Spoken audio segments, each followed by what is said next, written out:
So the team behind the video game Dead by Daylight just announced the release of a brand new playable character. This time they acquired a license for Ken Kaneki from the popular anime Tokyo Ghoul. Now Dead by Daylight commentary channel SpooknJukes found himself in a little bit of hot water the other day, as a lot of Dead by Daylight players on Twitter disagreed with his lukewarm reception of the new character, which led to him getting ratioed into oblivion, and eventually he even had to defend himself by dropping a response video onto his channel. Now today I'll explain to you why people are mad at SpooknJukes and decide whether or not the criticism is justified, and I'll show you how SpooknJukes is, in my opinion, sort of being a little bit disingenuous with his response. So I have talked about SpooknJukes quite often on my channel before. Depending on the video topic, I either criticized or defended him, because he's a bit of a gray area channel in my opinion. Overall, my take is that he does sort of produce repetitive slob content, but the people that he's usually fighting with and targeting with his videos are very obviously a lot worse than he is. So he's not a horrible creator by any means, and I do believe that he does go into his videos with good intentions most of the time. Now SpooknJukes, being someone that releases content around Dead by Daylight, obviously was one of the first people lining up to try out the new character, and since Ken Kaneki currently is exclusively available in the Dead by Daylight public test build, PTB for short, SpooknJukes went live on Twitch and streamed his experience playing the new killer on these test servers. Now to be honest with you, I didn't even realize Dead by Daylight had a PTB, so I decided to research what the purpose of this PTB is and what you're supposed to use it for. And I have to admit that regardless of what SpooknJukes has to say about it, I think as a DBD player it is a massive privilege to be able to use this PTB. Now essentially the point of this is to test new updates or characters before they actually release onto the game, and they even allow you to play as new characters that you haven't even bought yet. Because when you log on to Dead by Daylight, it's not like you can play as all of these killers here. No, instead you have to buy most of them first. Now when I first started playing the game actively a couple of months back, I thought I could just play as Michael Myers immediately, not realizing I'd have to spend money first. I think this is a common misconception with a lot of people that are thinking about starting to play DBD, but the developers are giving people a way to try out new content and see if they like how these characters play with the public test build for free, and most other video games just do not provide you with that accessibility option, which is why I do believe playing new characters on the PTB is kind of a privilege, so anyone complaining about it is already a bit entitled in my opinion. But then again, I am not too familiar with the game. I am an inexperienced player still learning the game, and over the past month or so I've been kind of slacking off playing it at all, so take my opinion with a grain of salt. Regardless, let's hear out SpooknJukes' complaints about the new killer and see if he's justified. Now SpooknJukes decided to drop this video right here, and he accompanied it with this tweet, which a lot of people had an issue with. He captions the tweet sarcastically with 10 out of 10 killer, 10 out of 10 public test build, would recommend, and he then shows a massive compilation of bugs he experienced while live streaming himself playing Ken Kaneki on the PTB.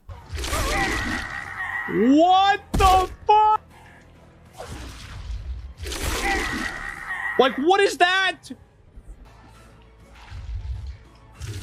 What was that? Why is my hand glowing?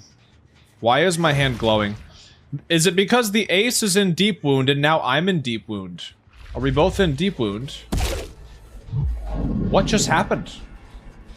I just tried to use my power. Hey, man. Cool, dude.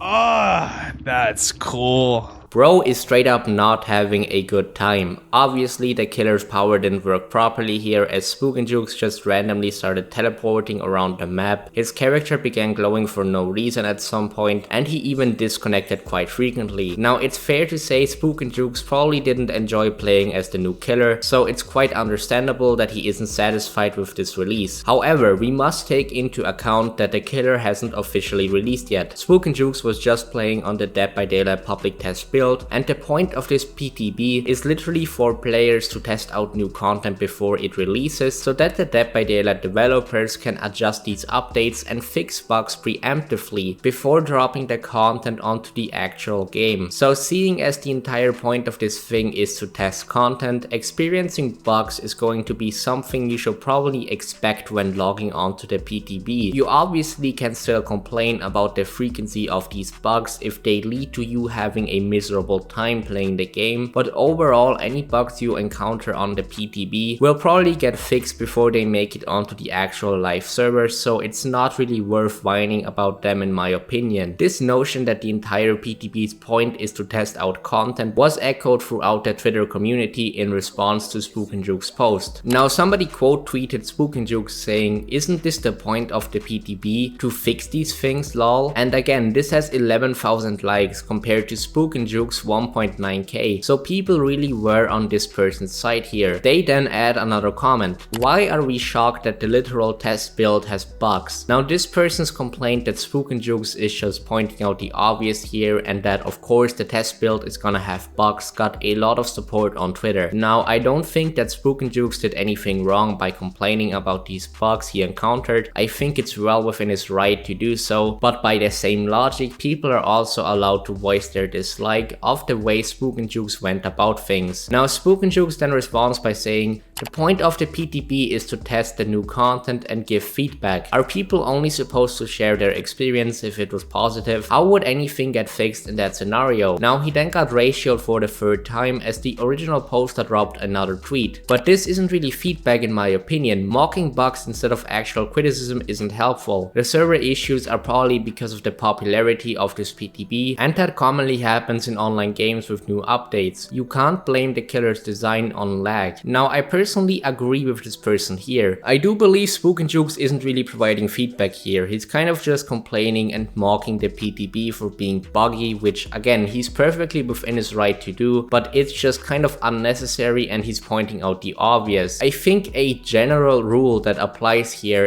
is if bugs are a huge issue for you and you don't want to experience bugs in Dead by Daylight, then don't play the PTB. I feel like this should be obvious. So I do believe that this person here didn't do anything wrong by criticizing SpooknJukes, even though it needs to be said that a lot of other people joined onto the dogpile and started calling SpooknJukes insufferable, and that is obviously just unproductive. And I understand that SpooknJukes has a problem with people using this situation to just kind of voice their general distaste of his persona without providing a solid reason for doing so. Regardless, SpooknJukes then decided to respond on his YouTube channel, which is where I believe he starts being disingenuous, because he's sort of reframing his original take on the PTB and changing his story to make these Twitter users seem unreasonable by comparison.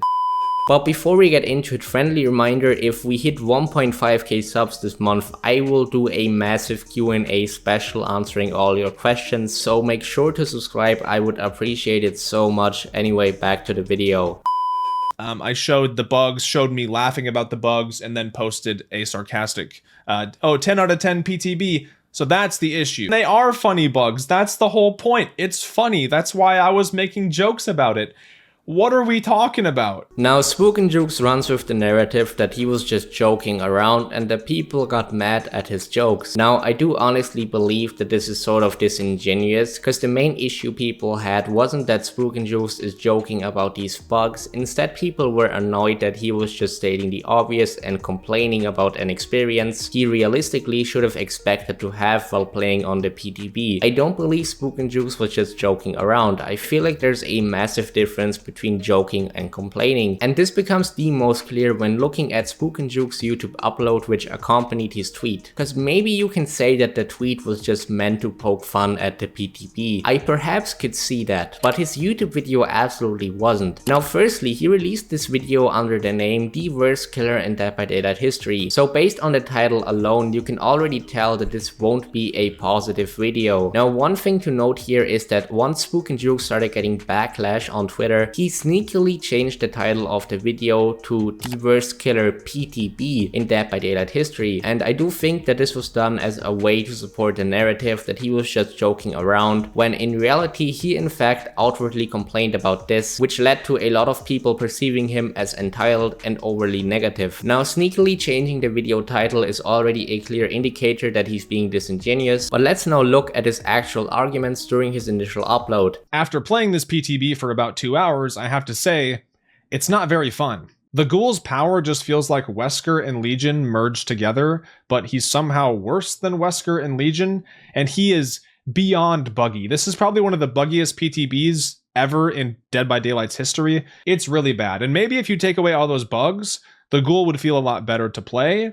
But even like when it doesn't feel like it's buggy, it still feels really choppy and just like not fun to use, really slow. On top of the killer himself being very buggy, the PTB as a whole has just been a disaster. You can't even get through a full match without the servers disconnecting or without getting some kind of error code. It is an absolute mess. This is such an awful PTB, and I'm going to show you guys some clips of me attempting to play this killer, all the bugs that I ran into, some of the server issues, so you can see just how much of a disaster this is. Okay, you are clearly complaining about the game here. You're not joking around. This isn't some sort of comedic bit. You are saying this is a disaster, it's a mess, it's not fun at all. Like, clearly you are complaining. And again, you are allowed to voice your opinion, but I am just pointing out that this is clearly not the same as just joking around. And I do think this whole line of argumentation that people were just mad at SpooknJukes jokes is simply untrue. I mean, he made another tweet supporting this narrative, and I believe it's just wrong. People were mad because his complaints came off as tone deaf and entitled, but he's reframing this as him just joking around so that he can make the other side look like they're the ones being unreasonable, which is why he changed the title of the video and didn't address the actual contents of his first upload during his response. That's my opinion, at least. And it's obvious to me that SpooknJukes knew that the real issue here were the unwarranted complaints, cause the person who ratioed him on Twitter even stated in the same thread that they were annoyed by SpooknJukes' constant complaints specifically. Now, speaking of this person, I do also wanna point out that SpooknJukes doesn't do a very good job in separating them from the people just attacking him for no reason, cause he's kind of making it seem like they are one and the same. My quote retweets and replies are filled with so many people losing their minds over this.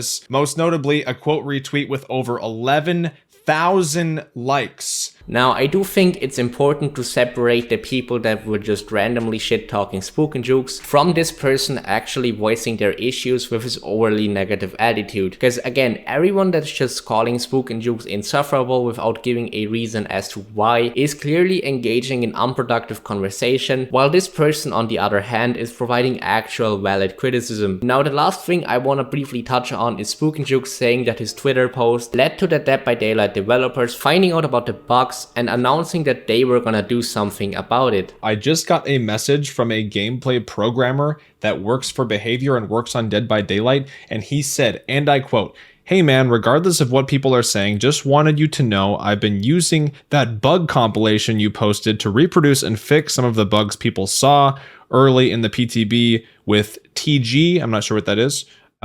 It's been pretty useful. Let me just say this, I do not believe this at all. I absolutely dislike it when YouTubers talk about their interactions with other people while providing no evidence. I mean, this could be true, but this might also be a complete lie he came up with to justify his complaints. I wanna see the DMs, I wanna see the evidence, cause if there's no evidence attached, then this is just an unverifiable statement. He could just be making this up. To be honest, I just don't trust SpooknJukes enough to take his statement at face value here. So yeah, this is a bit of a nothing statement for me. Now, overall, I do believe that the people criticizing SpooknJukes were well within their right to do so, but also by that same logic, SpooknJukes had every right to not only voice their complaints in the first place, but also to defend his takes. The only real issue I have here is him reframing his complaints as jokes, and him not separating the main person critical of him from the tons of spurgs just attacking him for no reason. But other than that, I can definitely see SpooknJukes' side as well, well, so I don't believe that there's a clear right or wrong in this situation, which is why I definitely want to hear your opinion on this, so make sure you write a comment down below. Do you think SpooknJukes is right here, or is he completely wrong? Make sure to let me know. Also sub to the channel if you haven't already, like the video, follow me on Twitter, and I will see you in the next one.